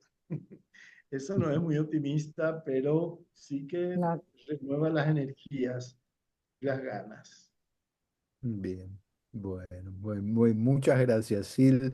No sé si te parece, abrimos preguntas, ¿sí? sí, Sí, acá bien. me habían dejado hace un ratito alguien que saludó, que se fue, por eso transcribo la pregunta. Entonces, está ahí levantado la mano, leo esta. Entonces, ¿cuál sería entonces el aporte que el arte indígena en su manera de presentación y no su representación podría realizar al arte contemporáneo? ¿Qué podríamos no tomar en forma utilitaria, entiendo que dijo, sino qué podríamos, de su modo de ser, en su cosmogonía, qué podríamos mirar y aprender desde el arte contemporáneo mirando lo que es el arte indígena? Estoy Sí, yo transcribiendo creo que el un... arte indígena no sé si puede dar receta, pero sí pistas, ¿no? Y como toda forma de diferencia intensa, ¿no? Y creo que sí que puede dar como eh, el hecho de que la propia presentación de formas, como decís vos, de mirar de manera diferente, de descategorizar, de quitar un poco la rejilla esencialista que tiene el arte, idealista, esencialista que tiene el arte contemporáneo. Es cierto, el arte, vamos a decir, siempre lo tuvo. El arte yo creo que ha caído también en la propia trampa de una sacralización, ¿verdad? Que se ve como una experiencia, desde el idealismo y del romanticismo también, ¿verdad? Se ve como una experiencia tan superior que es una experiencia salvífica o redentora, ¿verdad? O única. Entonces, hay que llevar el arte a los sectores que no tienen arte como una forma casi evangélica de redimirlos, ¿verdad? Pero yo creo, y eso está claro para mí en las culturas indígenas, el arte es una forma de intensidad, de ver intensa y sentir intensamente el mundo, que no se da solamente a través de la forma que nosotros llamamos arte. Hay experiencias intensas de descubrir cuestiones, hay experiencias intensas, perdóname, una cursilería, de mirar un cielo demasiado potente, de un encuentro afectivo, sexual, amistoso, de una lectura, que son tan intensas en términos de abrir mundo, porque en última instancia, como dice Heidegger, lo que hace el arte es abre mundo, ¿ya? No un mundo cerrado, sino que te abre mundo. Entonces, por cierto, un ritual indígena, pero por cierto, hay formas cotidianas que para mí son tan válidas como el arte, ¿verdad? Que significan en parte una posibilidad de complejizar la experiencia del mundo y crecer uno, crecer para cualquier lado, uno, por no quedarse en su lugar, ¿verdad? Entonces, yo creo que hay una forma también de desidealizar el arte desde las culturas populares que de pronto hacen ver que ellos hacen arte de cuestiones así absolutamente elementales, porque en última instancia lo que nosotros llamamos arte es poner algo en un objeto, en un hecho, en un acontecimiento que lo hace especialmente un poco diferente y que nos interpela y que algo hay ahí. Cuando en el siglo XVI ya comenzó a definirse el arte, surgió ahí la famosa como definición que del arte es un je ne sais quoi, un yo no sé qué. Y eso fue un poco escandaloso en términos de un racionalismo que pretende saberlo todo. ¿Qué es el arte? Bueno, el arte es justamente tal cosa, tal otra, etcétera. Pero ese je ne sais quoi, ese no sé qué, que aplicamos también nosotros a las personas, ¿verdad? O a las cosas. Esa persona tiene un no sé qué que me gusta o que no me gusta. O las cosas, esta cosa, ¿por qué te gusta? No sé, hay un no sé qué, hay un algo, un indefinible, que podemos llamar un plus aurático, un excedente de sentido, una sobrecarga poética o pulsional, pero que hace que cualquier objeto pueda tener una responsabilidad de ser más que lo que es el mismo, de rebasar el contorno de su propio concepto, ¿verdad? Y entonces yo creo que para mí esa es una operación, a lo mejor la palabra arte es una palabra que queda muy grande, pero una operación por lo menos poética, ¿verdad? En ese sentido un poco. Yo creo que esa es un aporte de lo indígena, que uno no entiende si esto es arte o no es arte. Y en el arte contemporáneo mismo, cuando algo me levanta una pregunta, ¿esto es o no arte? A mí ya me comienza a decir, acá hay algo interesante, acá está pasando algo. No tiene un marco dorado quizá, pero algo está pasando. Claro. Perfecto, bueno, gracias. Hay tres preguntas, tres manitos levantadas, ahí puse el orden y una pregunta para leer de Luis, así que bueno, Débora, Ari y Beatriz, dale Débora si querés abrir micrófono.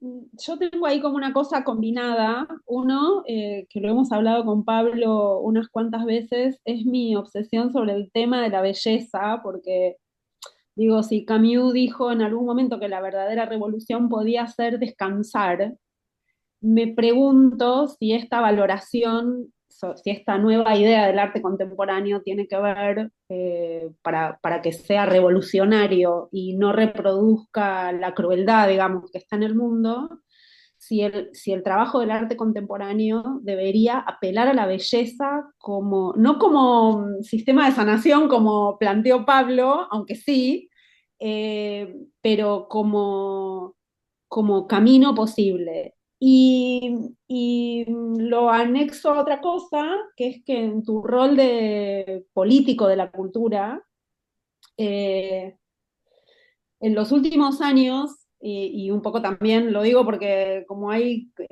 mundo canadiense acá, me interesa charlar sobre este tema.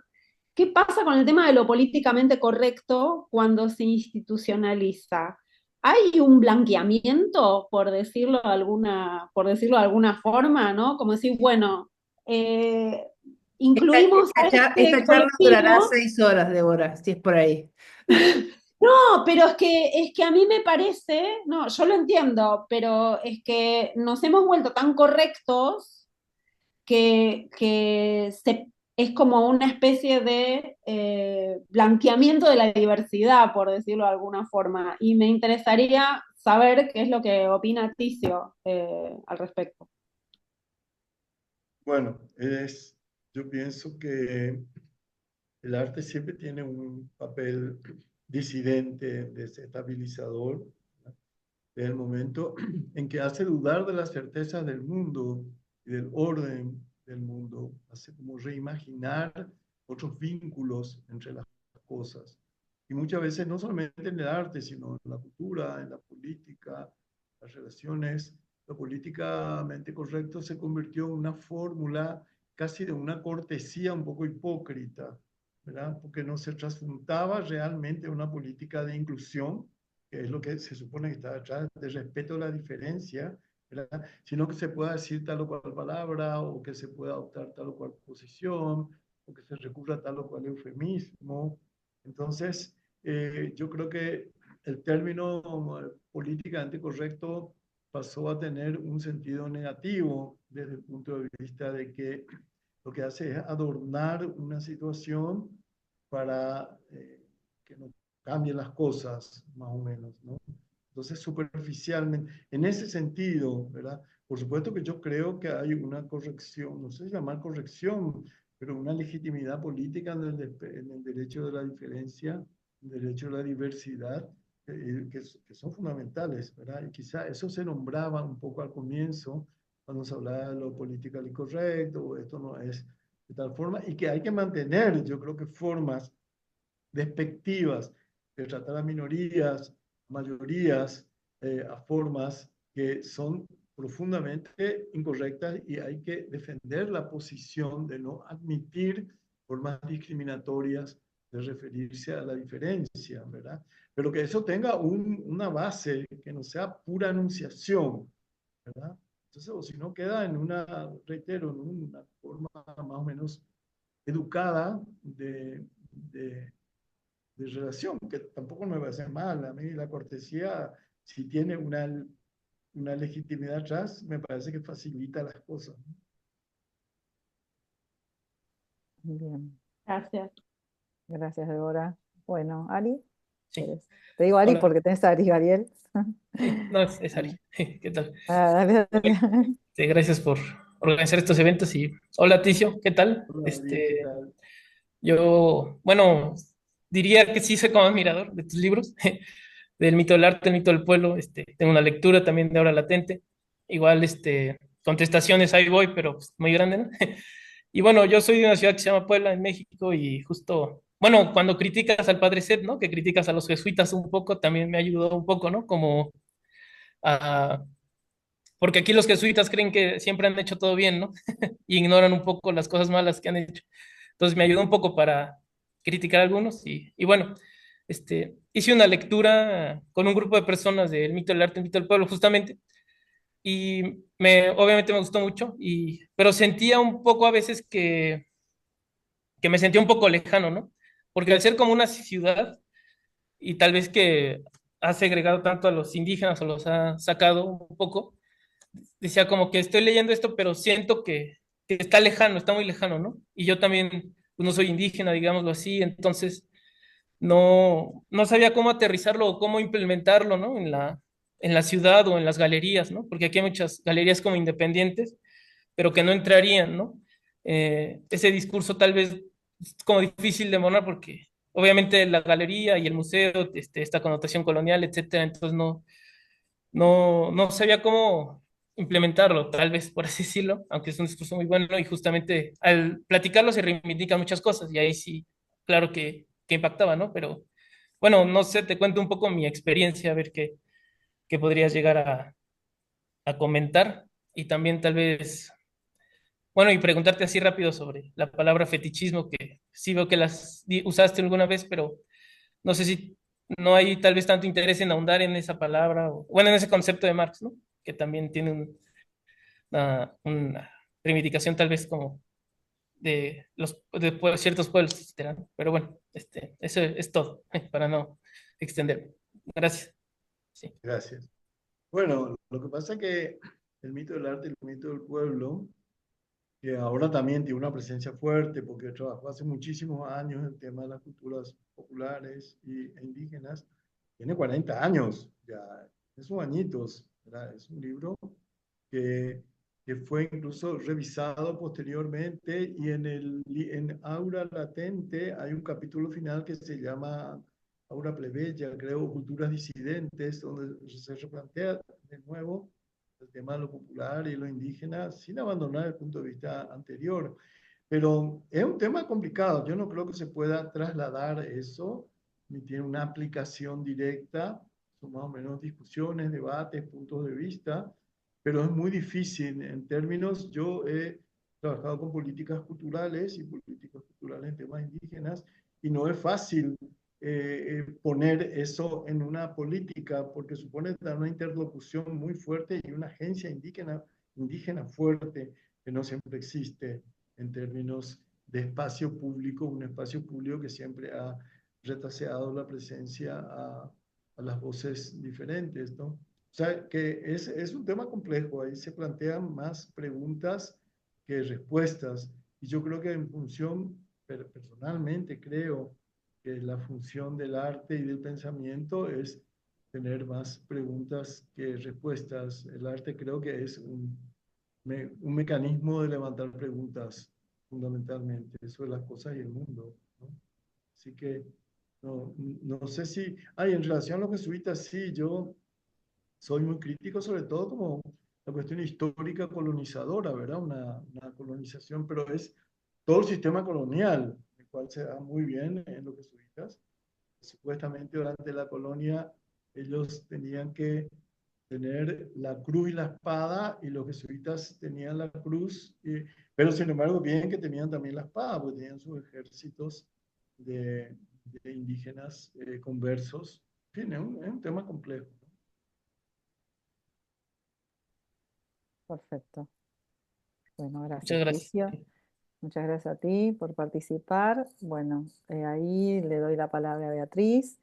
Leo dos preguntas más y si quieren ir ya dejando sus últimas preguntas, Beatriz, Bueno, sí, yo empezamos. primeramente quería decirte, Ticio, que a mí lo que me fascinó es cuando hablaste de que en realidad poder acercarse a la otra cosmovisión. Evidentemente, vivimos con diferentes cosmovisiones muy, muy, muy diferentes del mundo. Y, y de pronto me impactó, creo que fue el año pasado que yo que vi una documental hecha por unos canadienses, vale la pena, se llama 500 Days in the Wild, 500 años, y ellos quisieron hacer el trayecto indígena originario desde el este al oeste, pasando por el norte. Y la única manera que ella pudo salvarse la vida fue lo que le dijeron la gente los Inuits, que le dijeron, vas a entrar en el agua, vas a entrar en la tormenta, sé agua. Y ella, viniendo de otra cosmovisión, le costaba un poquito. Cuando estuvo en el momento de vida y muerte, fue tormenta. Y ella cuenta que todo este periplo que ella quiso hacer para mostrar cómo los transportes se podían hacer, lo único que aprendió fue el cambio de visión, de cosmovisión. Ella sabía que podía ser la tormenta, que ella podía ser el agua. Pero, entonces pienso desde el punto de vista, qué interesante el punto de vista de arte, porque fíjate que nosotros representamos la crueldad que está pasando en Gaza, la representamos, la imaginamos, la pintamos. ¿Qué pasa si nosotros fuéramos, a lo mejor en este momento, lo que nos está costando es entrar en la cosmovisión indígena de ser estas monstruosidades que estamos siendo para que ellas se disuelvan y buscar ser, y de ahí aparece, a lo mejor aparecerá una respuesta, no sé, porque me resulta, si yo soy la tormenta, ¿cómo yo, siendo tormenta, yo puedo representar una tormenta siendo una tormenta? Seguramente me va a aparecer una respuesta a algo que no soy tormenta.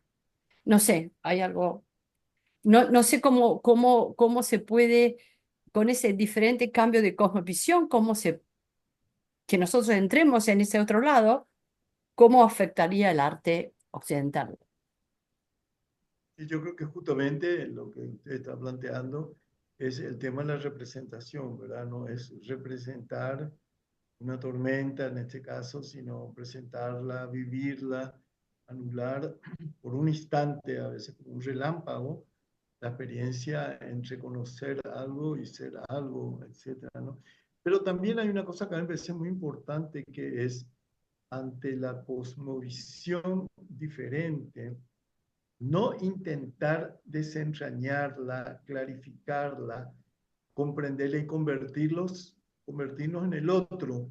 Durante un tiempo de cierta antropología americana se pretendía que en el trato con el indígena uno asumiese su lugar, se convirtiese en el otro.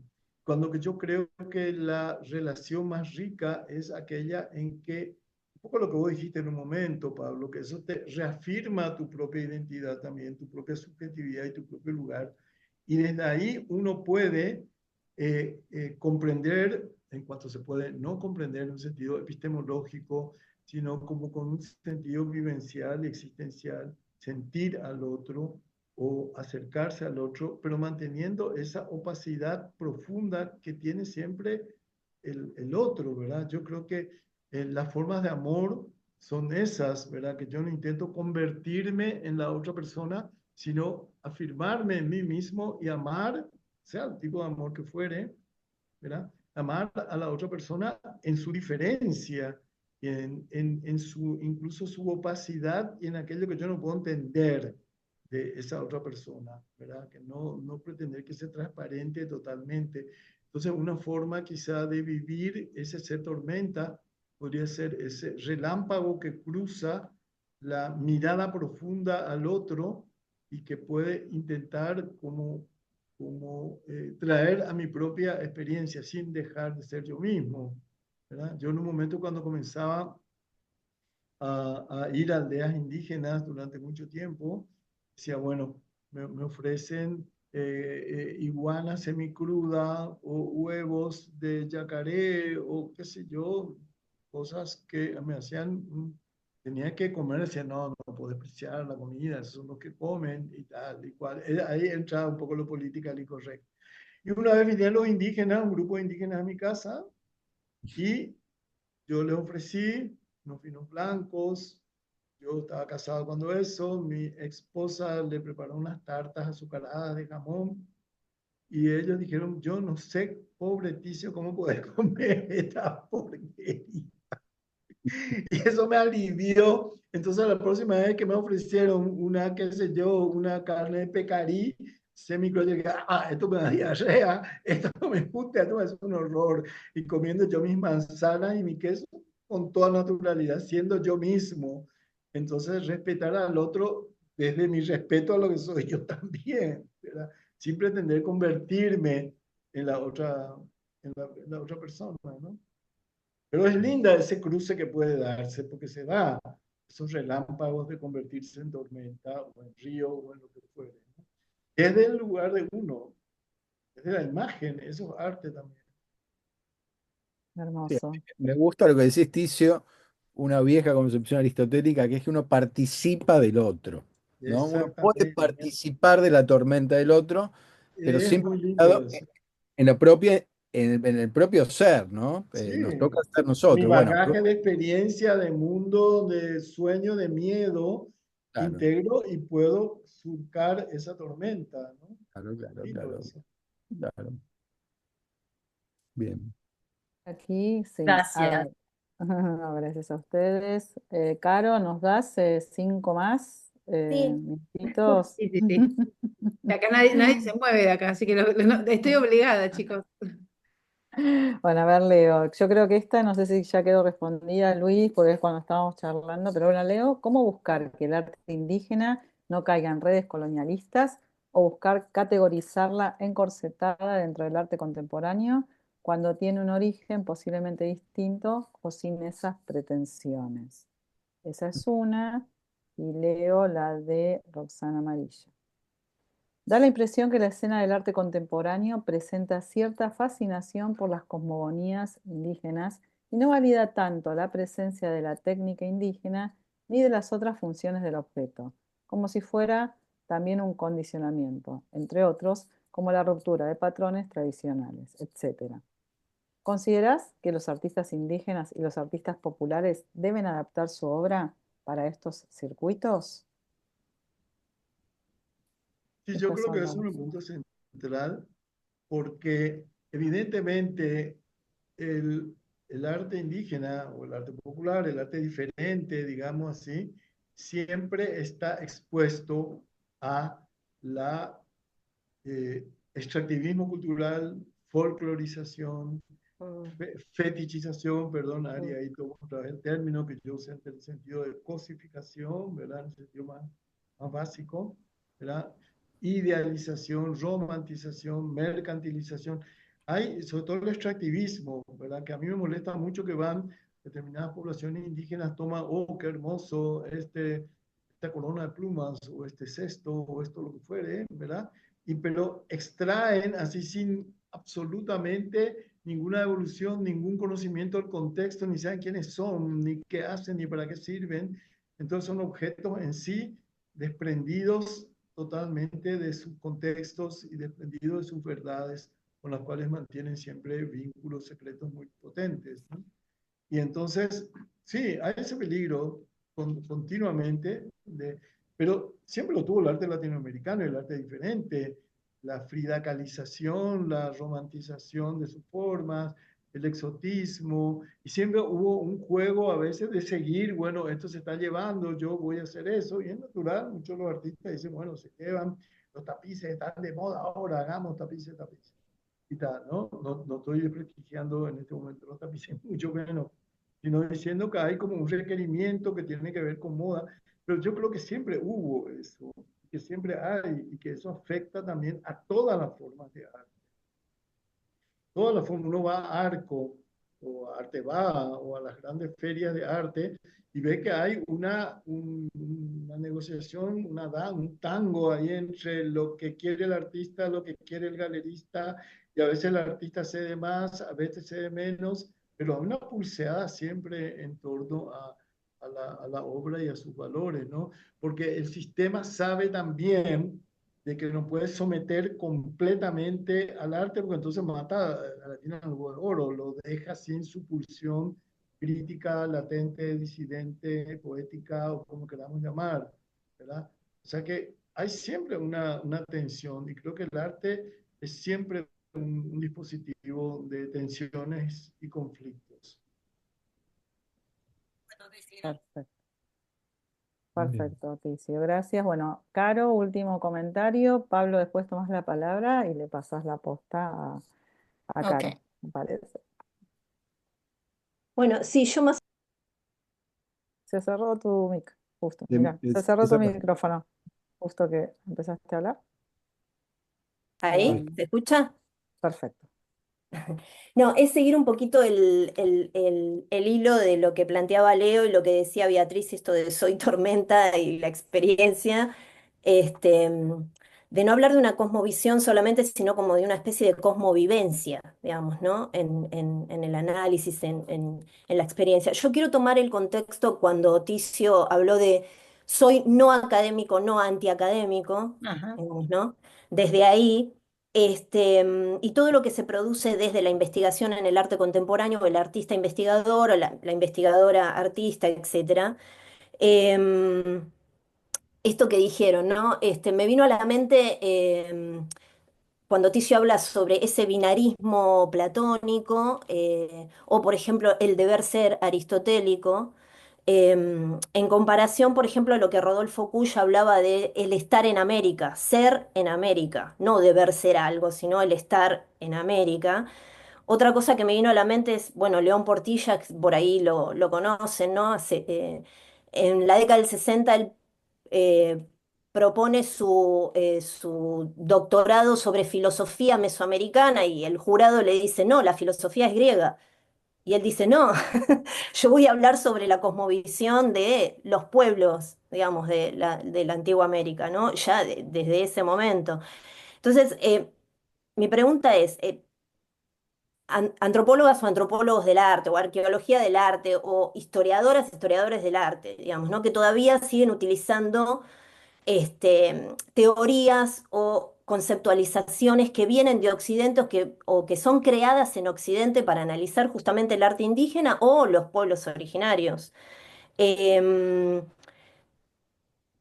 yo les pregunto a los dos qué idea tienen de todo lo que están hablando, digamos, si en algún momento en Latinoamérica grupos o dentro de las universidades, lo que sea, grupos de investigación de epistemología estética americana o epistemología estética desde el sur o epistemología estética de los pueblos originarios, digamos, ¿no? Con tal vez perspectiva decolonial o esta cuestión de lo decolonial, haciendo invención con respecto a los conceptos también, ¿no? Bueno, lo que viene haciendo Ticio hace un montón de tiempo, ¿no?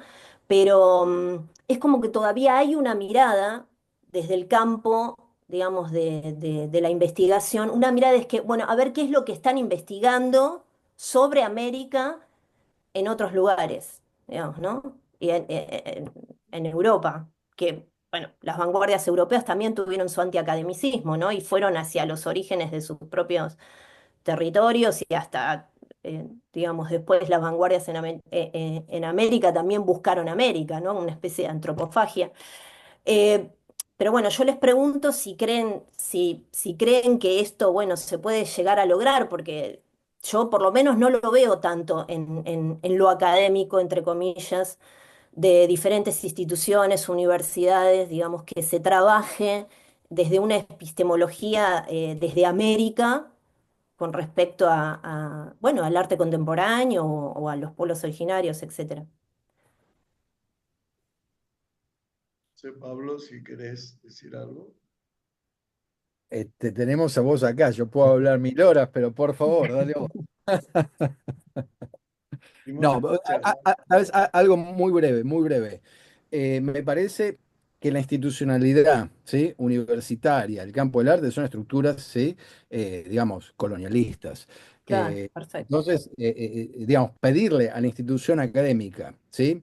Que como el arte contemporáneo se vuelta como una media, es la pregunta incorrecta, perdón, ¿no? Justamente, me parece que la potencia del arte contemporáneo es, al no ser académico, y esta es una característica del arte del tercer mundo, que no es académico, el artista se autodetermina artista acá, y hace, ¿sí? No le importa el título académico. Sí al europeo, pero a nosotros no. Entonces, me parece que la práctica del arte contemporáneo, en ese sentido, es polisémica de sentidos, es inclusiva, y que no sea flácida en ese sentido, como dice Ticio, que preserve la mirada crítica. Ahora, a mí me parece que la filosofía del arte indígena la deberá ser el propio indígena, como decía Ticio acá. No le vamos a preguntar si vos qué querés ser. Ahora, en la cosmovisión de indígena, ¿cabe la palabra filosofía? ¿Cabe la palabra naturaleza? Tal vez no. Entonces, bueno, no es un problema de ellos, es un problema nuestro. Y ahí ya te tiro la pelota a vos, Ticio. No, sí, el tema que me parece que es importante lo que se está planteando acá, porque a la larga es un litigio por categorías, ¿verdad? En última instancia, me parece, obviamente, todo el pensamiento occidental intentó como grandes construcciones epistémicas, categoriales.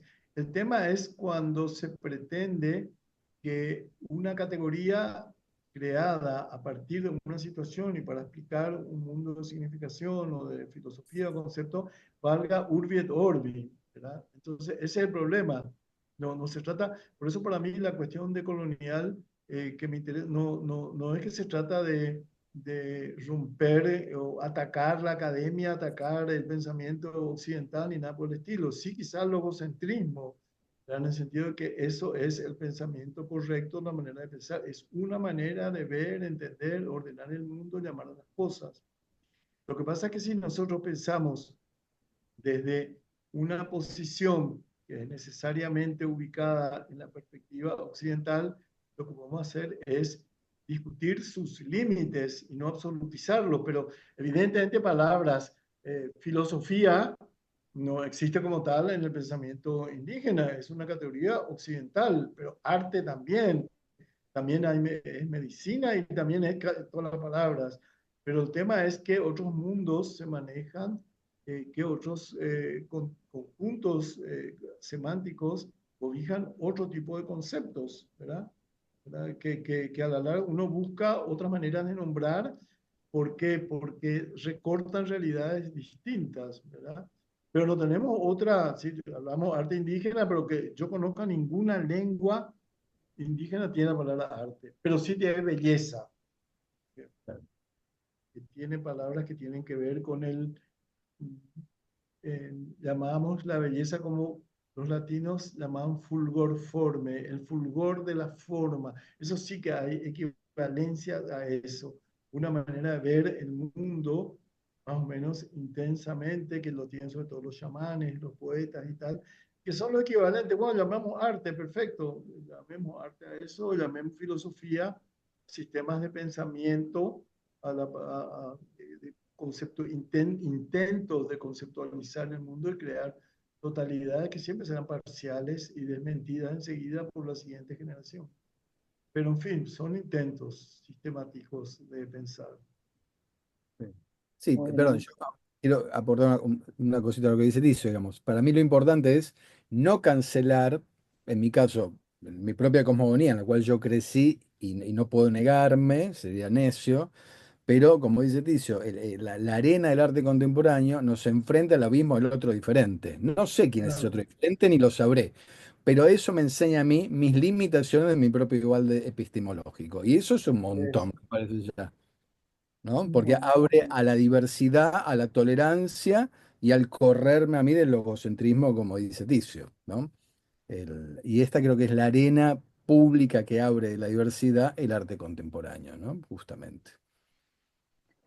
Bueno, hemos es llegado, excelente cierre y creo que estaríamos como una hora más. Caro, te vamos a pedir otra fecha, me parece, para volver a encontrarnos, porque ahora está como, Ticio ¿viste cuando Lapa, se segunda pone, parte. viste, dice la charla? Nada más un dato que aquí pone Marcela, que hay una maestría en estéticas y políticas contemporáneas latinoamericanas en, entiendo que es la Universidad de Avellaneda, ¿no? Nacional de Avellaneda, que se investigan estos temas. Pero bueno, gracias, gracias. Pablo, no sé si querés cerrar con algo. Solo agradecer a vos, a Ticio, gracias. La verdad que un lujo. Tengo varias preguntas que no las voy a hacer ahora, después se las hago llegar, te las hago llegar para seguir evolucionando de alguna manera al público.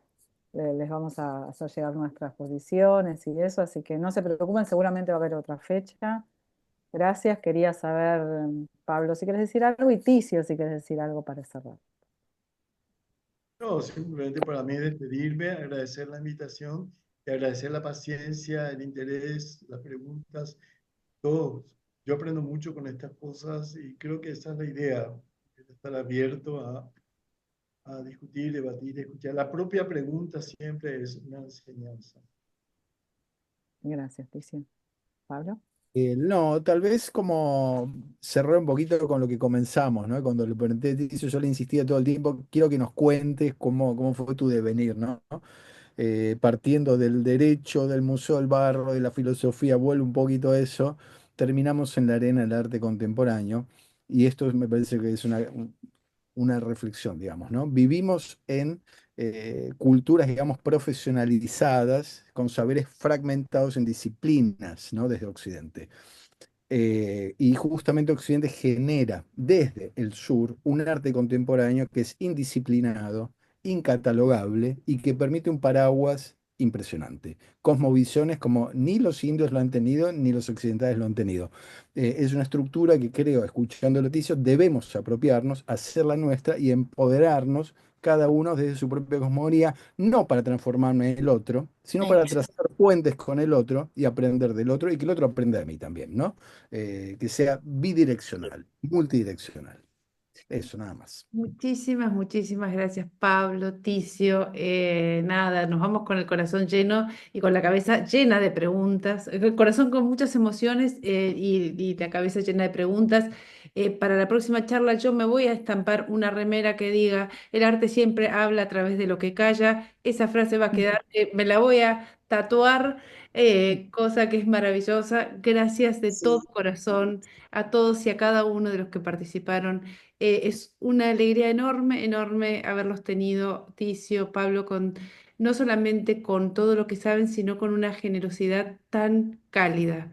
Gracias, gracias de todo corazón. Para los que nos siguen, el próximo encuentro va a ser el día 20 de mayo con la escritora mexicana Socorro Venegas, así que los esperamos para charlar un ratito de literatura mexicana.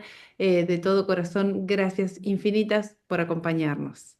Y este aplauso es Gracias. para ustedes. Gracias. Bueno, gracias, ¿eh? Gracias. La charla queda grabada en el canal de YouTube, se la estamos mandando esta noche o mañana a la mañana. Así que síganos en las redes y gracias una vez más. Chao, Gracias, Tiz. gracias, Ticio, Gracias. gracias. Gracias, Pablo. Gracias, Caro.